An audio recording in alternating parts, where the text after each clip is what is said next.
Alright guys, so AER Forks, here we go. We're going to start with the air side. If you've never worked on these, it's crazy. When you pull them off, they're so light because there's no spring in there. Well, no coil spring. There's an air spring. So, quick overview on what's going on up here. This is the Schrader valve that you put the pressure in to simulate a spring, so the air spring pressure.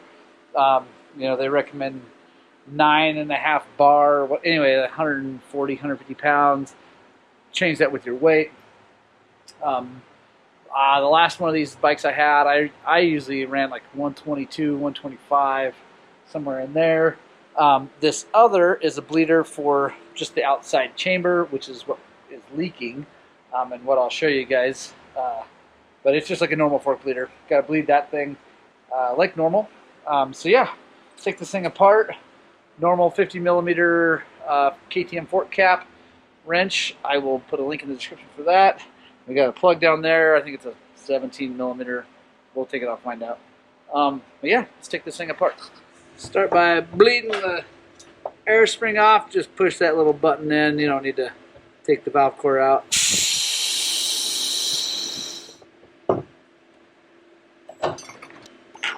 Millimeter wrench. And it is specific because it's 1, 2, 3, 4, 5, 6 instead of a stop sign saw like that, 8. So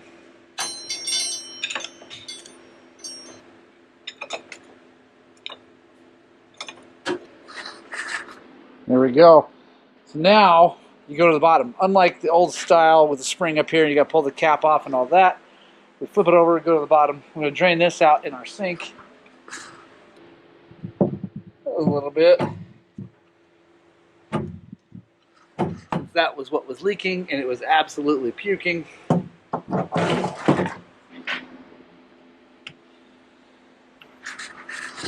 So that's actually a 19.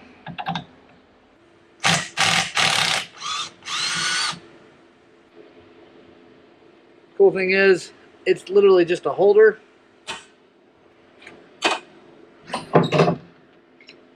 There we go.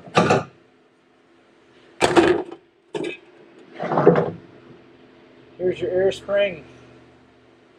Pretty simple thing. Pressure goes in here. It acts as a spring like that.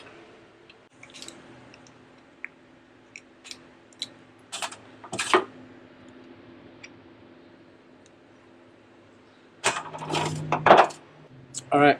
Got to get this off. It unscrews out of here, and this is, you got to get this nice and hot and peel this apart because you got to be really careful with this so you don't bend this, because if you do at all, it's not going to seal. All right, so got it chucked up in here in the little V notch, so we're protecting that.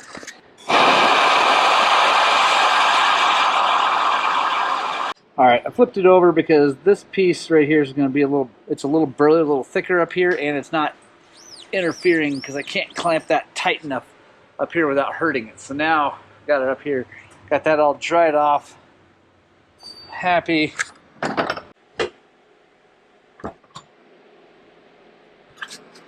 So it took a little creativity to get that loose,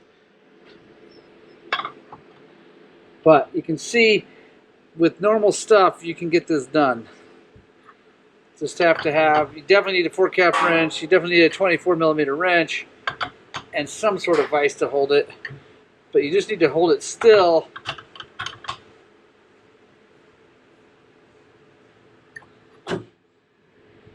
And you'll need a torch of some sort to heat up, because they've got Loctite on these things, because this thing has to be super duper airtight. But I did not heat that up enough to hurt that seal, because I was just heating this. I mean, obviously everything gets a little warm, but you see, I can touch that. It's not even that hot. And there's the Loctite.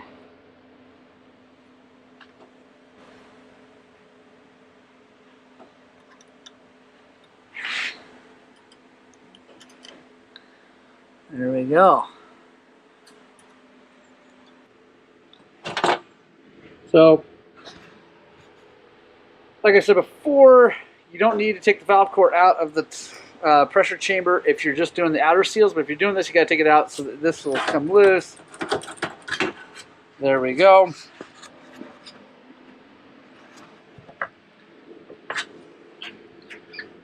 Pull this out. And right there, that is the piston. And see, it's, if you feel in here, which you can't because you're watching on a video screen, but it's not that greased up. This needs to be super greasy. And they just get like this, they dry out over time. So we're just going to re-grease the heck out of that, put it back in, put it all back together. That is key to these things working well, because if this seal gets dry and this tube gets dry, then it takes too much effort to compress it, and so it actually gets really inconsistent. That's why I don't love AER Forks, but I mean, they work really good, but I don't know. I don't think they're the most consistent working fork, but we're going to fix it up, put it all back together, and then go on just doing seals. And don't be afraid to use plenty of grease. And I even put a little in here. Alright, I'm going to slide that back together. You feel how it moves? Actually, that is so much better already. I'll put a little bit more, because why not?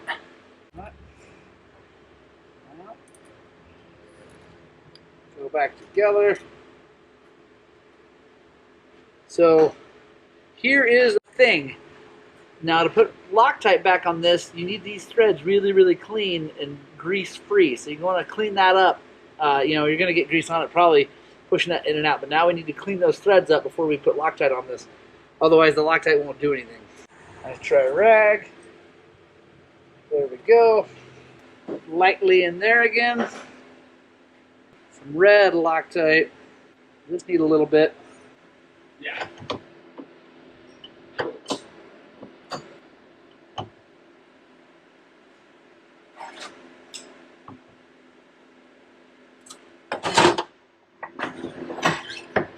And you don't have to go crazy on that because we put that red Loctite on there. That's why the red Loctite's on there, so you don't have to reef super hard on this and damage it. This is all aluminum, except for this rod and this nut, but everything else is aluminum, and so you got to be really careful not to jack up threads.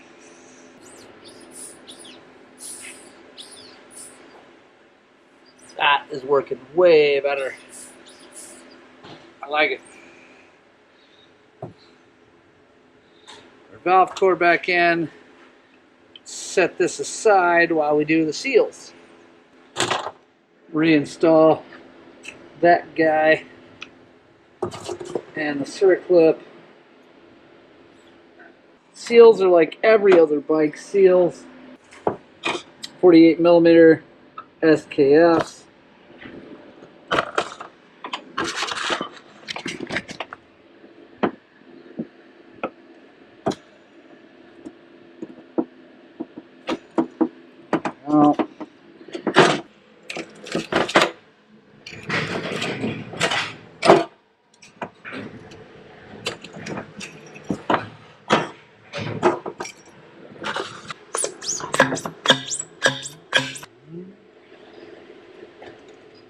Bushings. Take a look at those. They actually look really good.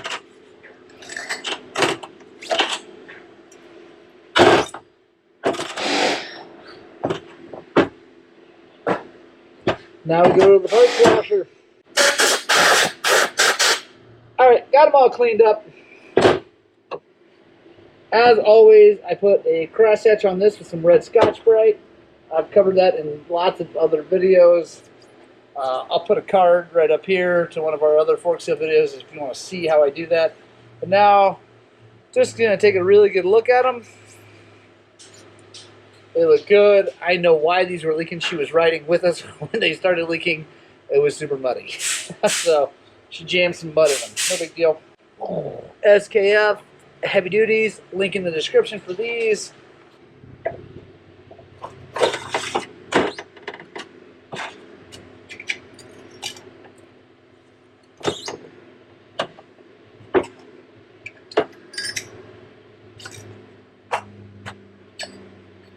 Like I said, bushings look great, no need to replace them. Go together.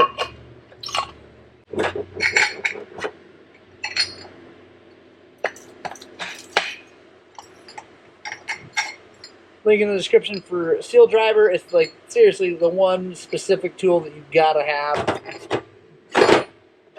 If you don't, you can do it without them, but it's a bad idea.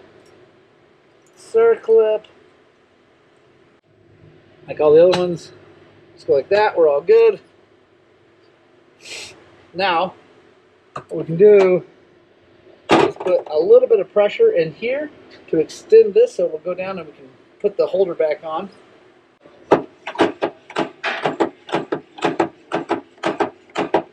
That's just enough air to hold this out. We'll set the pressure later when we get it all together. Now, so you see how the outside of this is a hex. There's a hex down the bottom of this fork too, so get that lined up, which isn't hard to do, but you want to do it like that. Take our holder, start it just by hand. But seriously, if there's one thing I teach you through all these videos, is try desperately hard to start things by hand. Save you a lot of hassle. Just a little bit about that on that because it's aluminum, so you don't have to go crazy. So Chrissy had these things revalved by what is it, 812 suspension down in Texas, Doc Cotton, who's a phenomenal tuner. And so fortunately she's got her sticker right here that tells me how much to do. Anyway, it says right there 220 cc's, 5 weight. Has her spring rate, which is 128 pounds. So yeah.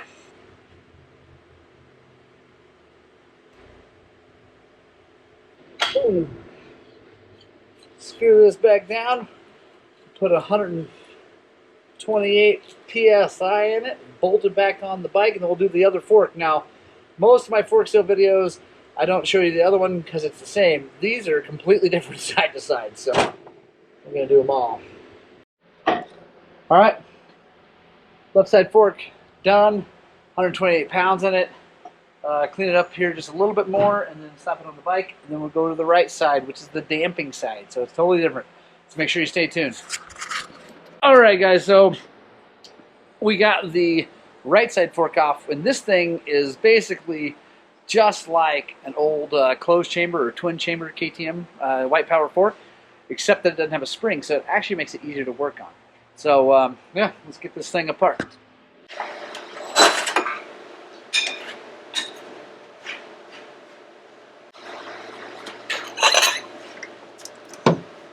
So another 19 millimeter. This one's got a base valve in it, but you can still use an impact to get it off.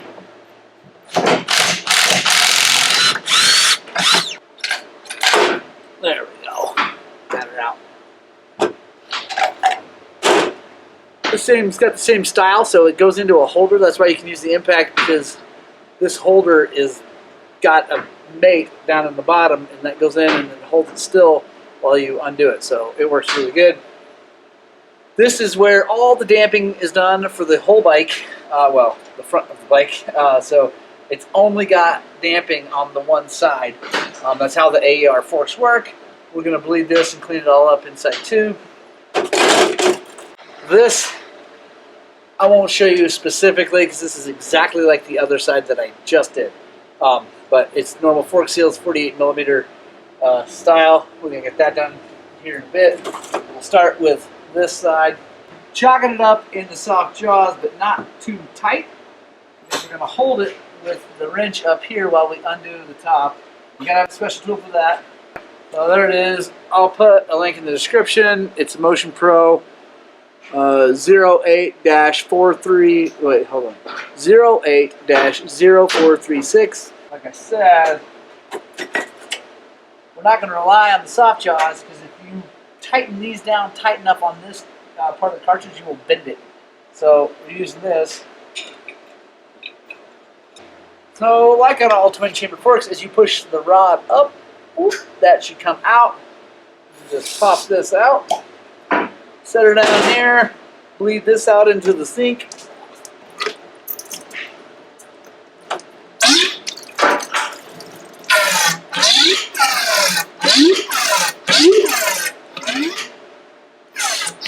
That oil actually looks really good, which it should. That's the whole point of twin chamber forks, is it keeps the damping oil separate from the lubricating oil, and generally it stays nice and clean a lot longer.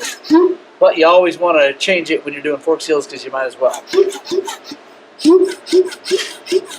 That's a fun sound. So clean this thing up with some brake clean. Get it all nice and happy in there. Move that around.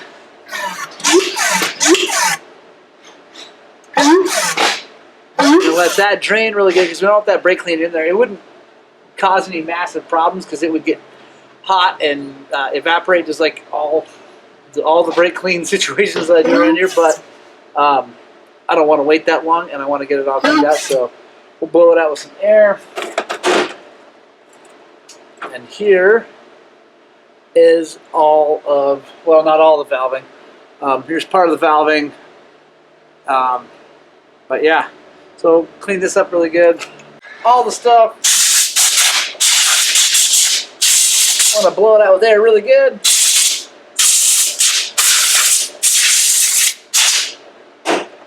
Set that off to the side.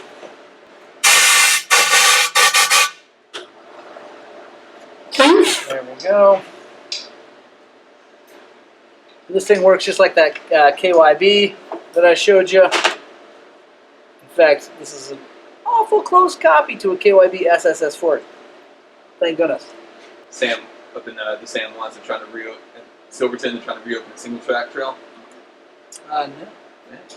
Nice. Mini Gulch Trail. Cool. Yeah, I guess it shut down back in 2000. They're trying to reopen it. So using the same Maxima 5 weight that I always use on these, gonna bleed it just like you do those KYBs. I'll put a card right up here.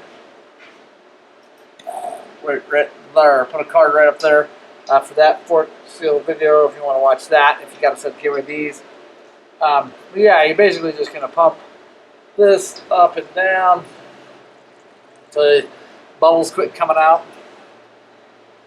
And you'll be able to feel it, like you'll be able to feel it go tick, tick, tick, tick, and you can hear it. We're going to take our valving, rub it back down in here.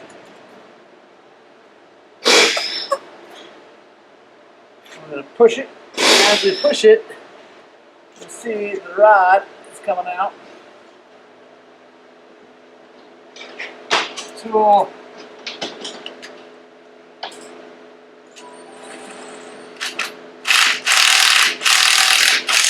Well, we're going to pump it. See it's bleeding out. That's good. That's just excess. Feels all nice and smooth. I like it. Set that guy out of the way. Now I'm going to do these seals, like I said. I'm going to turn the camera off. You just saw me do them on the other one. So guys, thank you so very much for watching. I just cannot tell you how much it means to me that you guys watch these videos. I love it. I love you guys. I want you to get out, spread the gospel of two wheels, and please, like under all circumstances, you absolutely have to find some time to ride your dirt bikes!